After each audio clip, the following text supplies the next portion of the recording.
Hello, everybody. This is my third video of the Resident Evil comics. I'll be reviewing number three. And as you can tell, this is a really good cover that they did of Jill. Three action-packed stories. So I think there's four stories. I could be wrong.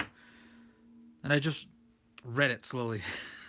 I'm thinking it's four. I don't know. I really enjoyed reading this one. Reader's Art Gallery interview with Shinji Mikami. This was a big thing for me back when I got this issue. Fall of 98. Dude, this is 20 years old. Anyways, yeah, really good picture of Claire. So they made it a little bit simpler this time. They just showed what the issues were. No, I guess it is only three issues. Shoot. There's a lot of content though. That's what I thought there was four. But yeah, they don't do the long-winded summary here anymore. They just say that this is based on characters and situations from Resident Evil 1 and 2. This was when Resident Evil 3 was talked about, but it hasn't come out yet. So the first story is called Wolf Hunt, and narration. The story takes place before the events portrayed in Resident Evil 1. Yeah, this is a prequel thing. So starts off with these three students. One of their friends got killed, and well, it says right here, can't believe Julie was killed, especially at school. George said her body was all torn up. They're just keeping it out of the papers because they don't want everyone to freak out. So this one right here is a tough one, as you'll see in a bit. She says she couldn't believe anything George says. Yeah, this stuff happens everywhere. Just because it happened in your precious Raccoon City doesn't mean anything. And then it just goes here, and then it just says that she's from the big city, and then she moved to college, Raccoon City College, and she doesn't like curfews. So they're just setting the stage that she's a tough one. And then this guy, he's, I'll protect you. I thought this was funny because whenever I see somebody with a flannel and a backwards hat, I just think of Nirvana. I just think of those days. So we cut here. I love this. It's like, geez, it is so dark tonight.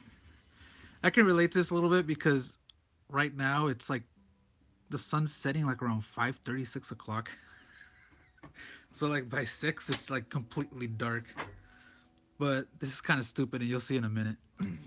So she's walking, school's so cheap, 15 grand tuition, they won't even spring for some lights. This girl has it easy, dude. I'm paying 90 grand for my crap. And then this thing pops up, and she's like, hey, that's not funny. And then, what, what the hell? What are you? This is pretty much our first victim. And then she got scratched.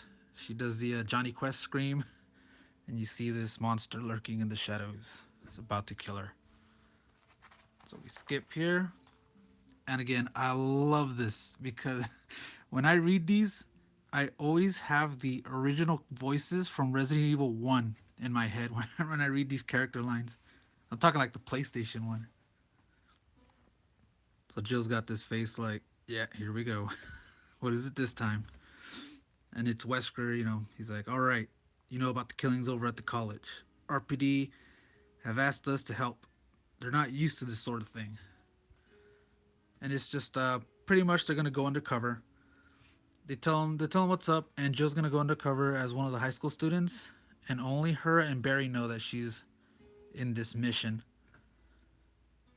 And it's just yeah. So everyone else is on assignment, so you two are going to handle this one on your own. Jill, you're going to undercover as a student. No one except Barry will know that you're with Stars.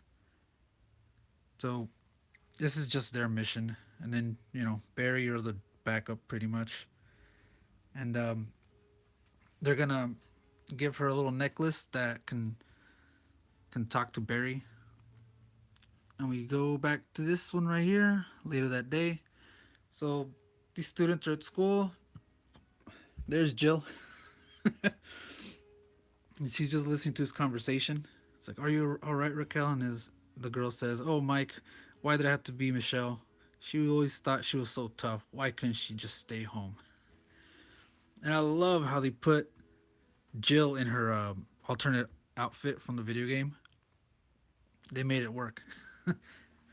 But yeah, it looks like something out of 90210.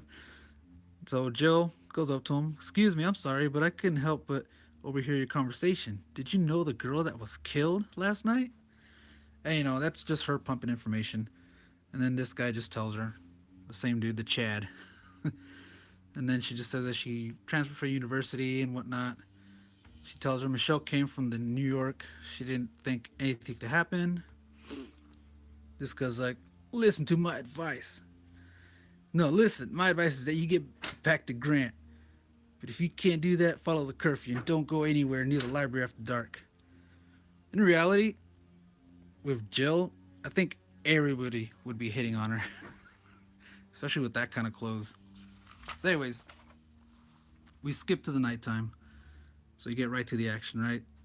And she's talking to Barry from a little mic thing, and there's her boy. It always reminds me of the Bloody Moors from Left 4 Dead. when I read this, uh, just her saying she doesn't see anything, and that Barry worries too much, as you can read right there.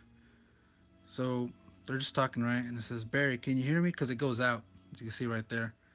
And then she turns around, and boom, there it is, the wolf in its entirety. And here she is, kind of freaked out. I always read this in her squeaky little voice from Resident Evil 1 on the PS1. Barry, I've got a situation here. It's something that she would say too. So the thing's chasing her. He barely misses her. Then Barry, like, she can't hear him, but I think she's hoping that he can hear her. So, she pulls out the gun. So I love how they wrote Swiss and Smith and Wesson on the gun. The little details. Freeze! Then bam, she unloads on it. It is a wolf. She did it while she was like falling. And then turns out it was a werewolf. So then Barry comes just in the nick of time. Jill, what happened? I could hear you, but you couldn't hear me. I got here as fast as I could. Then this one right here. Then it said, didn't you say it looked like a wolf? Looks more like a weirdo to me. A naked weirdo. And she said, I don't understand. So, they don't know why he turned into this guy. Obviously, it's like a werewolf story. And it's like, I love this. I guess we'll find the weapon around here. At least your shirt stopped it from cutting you. Classic dumb line that would definitely be in a Resident Evil game in 1995. I have this. So then Jill's like, yeah, I guess. Let's call the cops and get out of here. I never did like school. The end. Sorry, my cam's a little shaky. I'm wired. I just had like a huge cup of coffee. And boy, do I love this. I remember this. This was so iconic in the comics. Itchy Tasty. I love these books. This one was a pain in the ass. This one was freaking amazing. I kind of want to download them on my iPad just to have them, but they're expensive. I mean, I have the books, but Oh, I want to get into this. The interview with Shinji Mikami. And I'll just read these. These are great. So just please stay with me on this one. So, Wild Horse. Why do you think the Resident Evil video games have become such huge international hits? Mikami responds, I think it's because the game theme is terror. Terror can be perceived by everyone, and we have succeeded in generating an unprecedented level of terror. Players are in tense, cautious mode, fearing to move forward. Then they ask, how did you decide on the storyline for RE2? Mikami, it was jointly decided by Capcom and Flagship. Flagship wasn't involved in Resident Evil 1, but they are responsible for the scenarios for Resident Evil 2 and all future games. And here's the development team.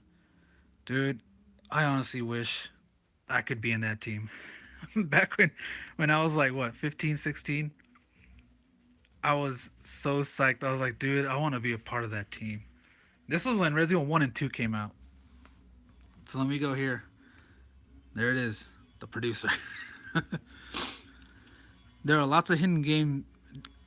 There are lots of hidden games in Resident Evil 2. Tofu, for example. Whose idea was this? And he responds, we combine the ideas of the whole staff. So the idea doesn't belong to a specific staff member. We created the hidden games because we wanted the players to play the game over and over. As for the Tofu character, he was used for checking while we were developing the game. We put arms and legs on Tofu and thought it was very funny. We decided to adopt him for the game so the players could laugh at him.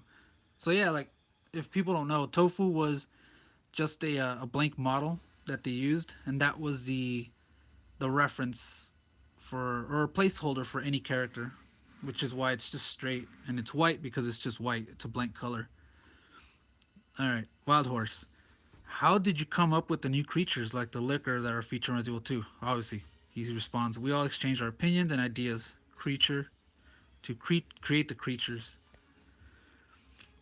Are the significant differences between the Japanese and US versions of Resident Evil 2 as there were in Resident Evil 1? Are there significant? I'm sorry. Are there significant differences? Mikami responds, the US version of RE2 a more difficult more difficult than the Japanese version. Also, there are dying memo demos in the US version that were deleted in the Japanese version. The dying demo is a CG scene shown when the player dies. So yeah, like before it got edited, because they did, the first copy of Resident Evil 2, when you die, they would show cinematics of death, which was freaking awesome. It wouldn't fade out to game over. How were the amazingly lifelike CG films scenes filmed? First, using motion pictures and action figures, we made image videos. Shot of the figures from every angle to get the standard images. Then we used CG tools to render each picture and convert the data for PlayStation. Will there be a Resident Evil 3? If so, when will it be available? We do plan to make RE3, but we don't know when. Man, this was back in the day. Wild Horse. Will we be seeing Jill and Chris from Resident Evil 1 again? It hasn't been decided yet, but I would like to cast them in the future game. And that's where we got Jill. Now, the oh hey Marcel. Yeah, to see those scenes, just type it in on YouTube. There's compilations of it. But yeah, I don't know if they were talking about Code Veronica here or Resident Evil 3 because Jill and Chris end up being on that one. Respectively, Jill on RE3 and Chris on Code Veronica. It's not over yet. The interview with producer Shinji Mikami continues after Danger Island. So let's switch it here. Boom. So this is a story. This is a little separate story about a couple that end up going to this island. It's this guy says, "You ready for some fun in the sun, Leslie? This place is so exclusive. They only let 10 couples on the island at a time. Gee, I wonder why." Oh wait, no, that was that was different from Umbrella. You'll see in a bit. So yeah, the guy's name is Stan and the woman is Leslie. They're going on a vacation. It's not their honeymoon, I don't think, but they were just going out. So, after a romantic night of dinner and dancing, Stan and Leslie awake refreshed. So they're asking what you got there, and she sees this brochure for snorkeling. So they go up to this guy. "Cool runnings, man. My name's Ace. Come to do some snorkeling, eh?" That's so bad. And they're like, "Yeah, dude, we want to snorkel." And then, it's like, "No sharks here, brother. Only a few nasty eels." Because he was asking if there's any dangers. And he's like, "No." So, they go out there. This guy's about to jump, into the pool. "Okay, Leslie, we got 2 hours. Let's do it." And look, the plane. So it just so happens, as it blows up, that dude is in the water. So they couldn't hear it. So the narration is, unbeknownst to the happy couple, a plane is plowed into the rocky hillside of Isla Bonal. And that plane had monsters, mainly the lickers. So it was a plane full of monsters. It crashed. Broken stasis tubes lie scattered in the wreckage. There's savage cargo now free to prowl the island for victims. So here we go. Bonal Reef, 2 hours later. What's his name? Stan is going to call Leslie back because it's almost time's up. And then he gets cut by the reef, or the coral, sorry. And it's like the ribbon of blood that rafts through the azure water, drifting into the reef's dark recesses and arousing the bloodlust of a massive moray eel. So this isn't a zombie. This is just the pursuit begins. This is just an eel that's hungry for blood. Zombies aren't here yet. So they get out, and it's like, Ace, are you packing up? Sorry, we're a bit late, but. And oh no, he turned. They don't know until it starts choking her. It's like, what? And he bites her? Oh, he bites her arm. I thought he bit her neck when I first read this. She's like, help. And so this guy is like, Stan, help. He's like, get off of you, bastard. And he stabs him with a spear. Straight up kills him, too. He's a freaking druggie. You'll never bother anyone again. And he stabs the dude like he didn't know he was a zombie, but he just straight up stabbed and killed somebody. And look, the moray eel takes a bite, and all of a sudden, out of nowhere, well, not out of nowhere, but as soon as he takes the bite, he becomes a zombie.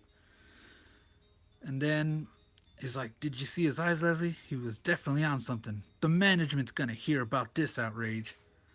And then boom, zombie cheetahs out of nowhere. Yeah, that one's kind of cool. It's got like guts hanging out, and it's still chilling. That was really cool. I love it because like, Stan, I'm scared. He's like, just back into the forest slowly, Leslie. I don't think they saw us. This one might have something to say about that. So we've turned the page, and it's like, I don't know what's going on here, but we're getting off this island now.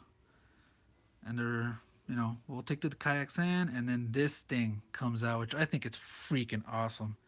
This is a crazy cool creature, which was the moray eel. It's like, I don't think that's an option. But I just love the claws. I think that's what it is. The beefy arm and the mouth.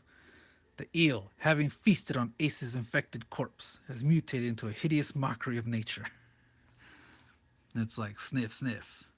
So I guess it heightened olfactory senses catch the scent of its original prey. Oh, right, his blood. It's like stand stop or recognize the blue herb. Yeah, it is. Huh? You'll see it. It gets into action. It gets its own little action piece. So she grabs an herb to try to heal him, but then Venus flytraps out of nowhere. I guess the spitter just like bit them. Spitter, sorry, liquor. They don't explain this, but the whole island's gone crazy at this point. So this guy tells her to go off before he gets caught up, and then he's getting dragged into the plant. And he takes out his diving knife, he calls it. I think that's what it is. He's like, there, he cuts it, and then he runs away. I love this.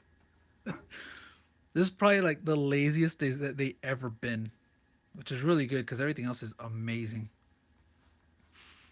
Then he looks back, and boom, here comes this thing, the moray eel. It like ripped through that fly trap. This guy's like, holy bleep, that thing's gonna be on me in no time. And there it is.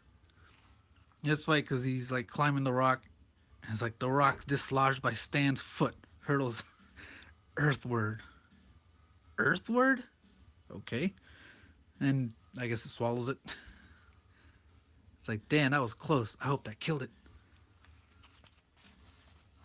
So we go to the next one, and they find a little satellite place. And that's where they're going to call for help. It's right there. And there's a wreckage that happened nearby. So you can see her. She's healing herself with, looks like blue herb, but it's green. I assume it's green. She's healing the wound.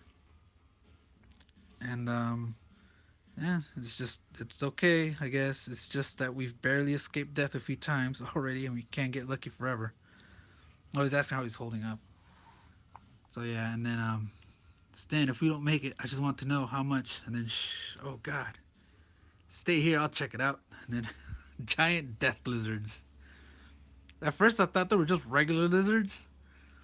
You can see they've been zombified. I guess you can tell. Well, this one at least. I just thought it was funny because when I first read this, I thought they were just huge lizards. He's like, we are in hell. So they jump, or she jumps into that vine, sorry, the palm tree. Which, dude, that must have hurt. And then she's kind of crying because she can't handle it no more. It's like too much. And he's just comforting her. At that point, he's like, I got us into this. Damn it, I'll get us out. And then he gets a drip, and he looks up, and it's the lickers drooling on him.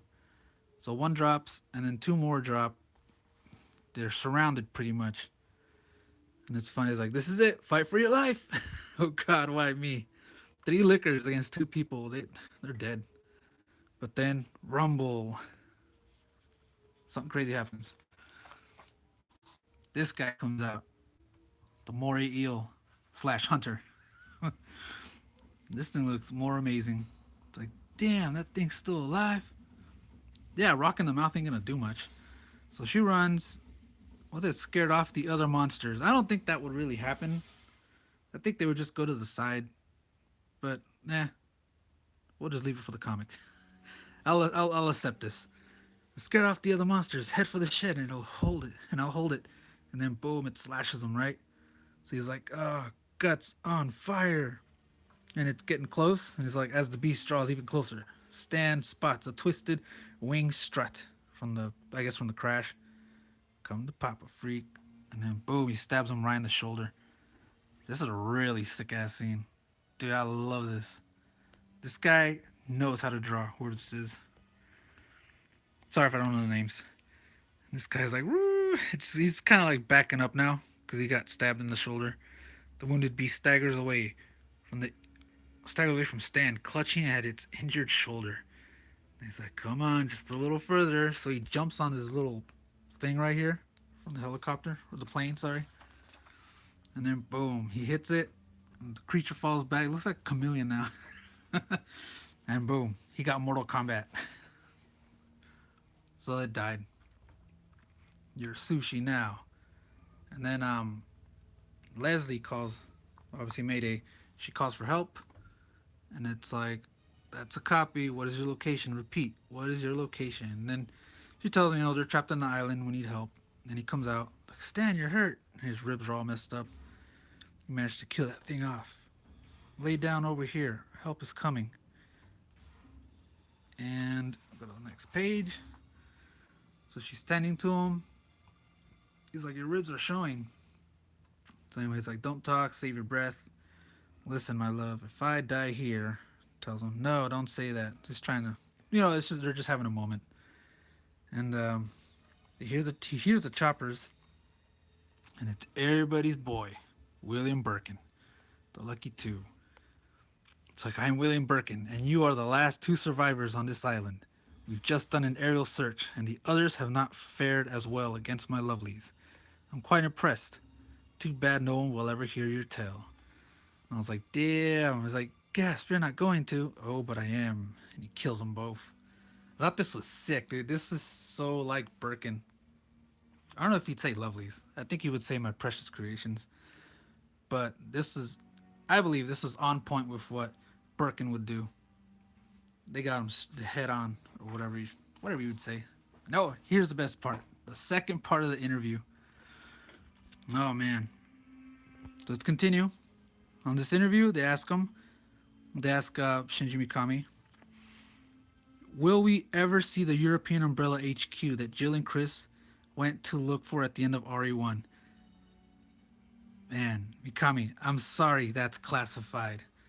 Dude, when me and my friends read that, we were freaking out. Because this was a time when, before Resident Evil 3, and in Resident Evil 2, Chris's diary hinted that we're going to Europe, so we had all these crazy sorts of like theories and stuff.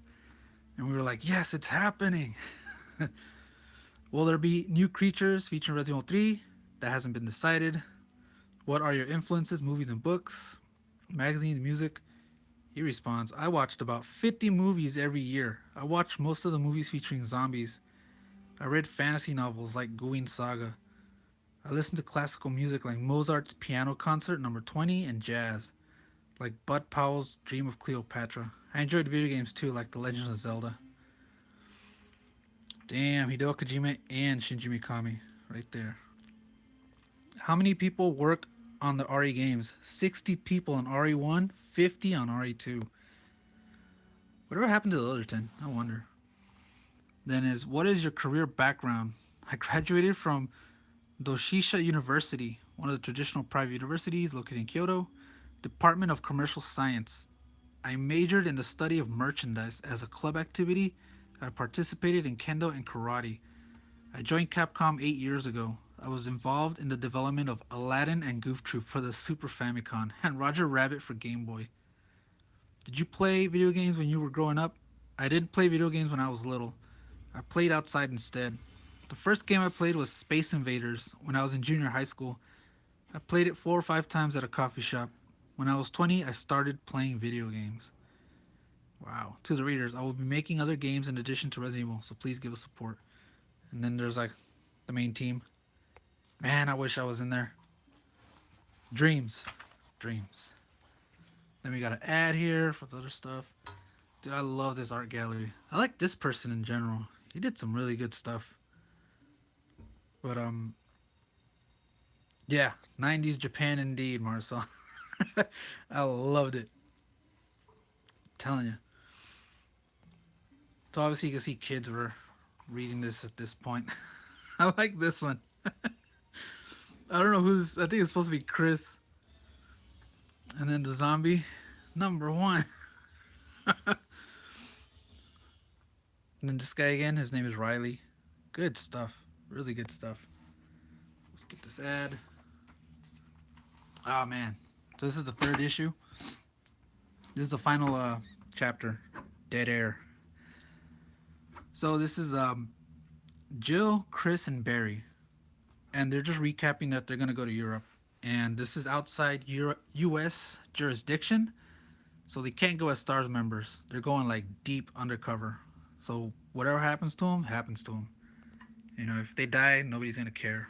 Well, people will care, but you know, it's off the jurisdiction. This is they're risking their lives. So because of that, they gotta fly with everybody else, just standard coach. Well, this is Barry says coach, and they can't bring their guns because of that. So they're just there, getting. They're just in line, and it's like, well, since he asked, it's a commercial flight. There's no way they're going to let us carry guns into the plane. I hope Chris's contact in England can set us up with some weapons. So they're just talking, you know. Chris wants some sleep, and then this guy comes here. I can see them, sir. They're about to board the plane. So this is some Umbrella insider. And he explains here, Umbrella has nothing to worry about. I've taken care of the situation. So right here, his men have poisoned the water and the champagne, I believe. It says here, since the pilots get their drinks from the first class cabin, we don't have to worry about this plane ever making another landing. So this guy pretty much, it's he's gonna infect everybody in the plane with poison water. It's like an advanced T virus that makes them transform faster. So we cut to Barry and Chris here. It's like, man, these guys are already having something to drink. We're gonna have to wait until we're in the air before they'll serve us second class citizens. And then this rich guy is like, humph. And he takes the drink. He's like, losers. So, you know, there's Chris packing up and stuff. It's going to be a full flight. They're in the air. And here's this guy. He's already coughing up. Please take out the card in front of your seat and follow along with me. Ugh, I don't feel so good. You can see he's already transforming. See, and his hand hurts, and he's pretty much turned into a zombie. Then there's the symbolic falling cup of water that something bad's happening. It's like, what's wrong with you people? He's like, did you hear that? And then Chris looks out. Dude, this looks like somebody from 90210. I forgot who. That hairstyle. It needs to be longer. Chris's hairstyle was like from here all the way up to like here. It was crazy. From the movie of the PS1 game. So she's running and this Leon looking guy comes out. Grah. And then they're freaking out. Listen to me, people. Quickly move to the back of the plane. Stay calm and no one will get hurt. So they're springing into action. No gun, no knife. So she grabs this tray. She's like, not like I was eating. She throws it at him. Then this, oh God, I always knew airplane food would kill you. Shut up. Shut up, Jill. Shut up. No. Oh God, that was bad. She's like, and I used to do this too. Barry reaches for hairspray and he just lights that zombie up. Boom. Well, that's a little exaggerated. But Yeah, grab hairspray and then light it and then set it off. You got a flamethrower. I used to do that before the comic too. This wasn't influencing me. I already did that before. So we cut here. Careful, Barry. If you set this plane on fire, we'll all be toast. So Chris is using the fire extinguisher. And it's like, Chris, watch out. And another Leon-looking guy comes. He's like the same guy, but with shorter hair. So he's coming at him. So Chris throws a fire extinguisher, just destroying his brain. Then Jill's like, move it. There's another one. And it's the pilot. Obviously, you can tell. I'm so sick of these things. She just lays a smackdown on him. Just punches, knees, punches, and then kicks his face in. Pretty crazy.